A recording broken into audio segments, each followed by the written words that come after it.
ഒരു പാനിൽ അല്പം വെളിച്ചെണ്ണ വെച്ച് ചൂടായ ശേഷം അതിലേക്ക് 2 സവാള കട്ട് ചെയ്ത് ചേർത്ത് കൊടുക്കാം. ഒപ്പം തന്നെ കുറച്ച് ഉപ്പ് കൂടി ചേർത്തിട്ട് ഈ സവാള ഒന്ന് ട്രാൻസ്പെറൻ്റ് ആയിട്ട് വരുന്നത് വഴറ്റിയെടുക്കാം.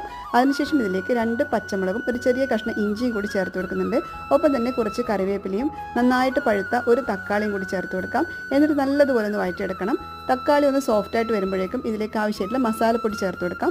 1 ടേബിൾ സ്പൂൺ മല്ലിപ്പൊടിയും 1/4 ടീസ്പൂൺ മഞ്ഞൾപ്പൊടിയും 1 ടീസ്പൂൺ കശ്മീരി ചില്ലി പൗഡറും ചേർത്തിട്ട് നല്ലതുപോലെ ഒന്ന് വഴറ്റിയെടുക്കണം. അതിനുശേഷം ഇതിലേക്ക് 1/4 കപ്പ് അളവിൽ ചൂടുവെള്ളം ഒഴിച്ചു കൊടുക്കാം. എന്നിട്ട് നന്നായിട്ടൊന്ന് മിക്സ് ചെയ്തെടുക്കണം.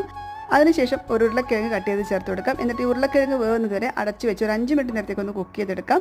ഇനി ഇതിലേക്ക് പുഴുങ്ങി വെച്ചിരിക്കുന്ന മുട്ട ചേർത്ത് കൊടുക്കണം. എന്നിട്ട് നന്നായിട്ട് മസാല മുട്ടയിൽ പിടിക്കത്തക്ക വിധത്തിൽ നല്ലതുപോലെ ഒന്ന് മിക്സ് ചെയ്ത് കൊടുക്കാം. ഇനി അടച്ച് വെച്ച് ഒരു 2 മിനിറ്റ് നേരത്തേക്ക് ഒന്ന് കുക്ക് ചെയ്തെടുക്കണം. പിന്നീട് ഇതിലേക്ക് 1/4 ടീസ്പൂൺ ഗരം മസാല പൗഡറും ആവശ്യത്തിനുള്ള ഉപ്പും ചേർത്തിട്ട് നന്നായിട്ടൊന്ന് മിക്സ് ചെയ്തെടുക്കാം. ഇനി ഇതിലേക്ക് 1/4 കപ്പ് അളവിൽ കട്ടിയുള്ള തേങ്ങാപ്പാൽ കൂടി ചേർക്കുകയാണെങ്കിൽ അടിപൊളി രുചിയിലുള്ള മുട്ടക്കറി തയ്യാറായിട്ടുണ്ട്.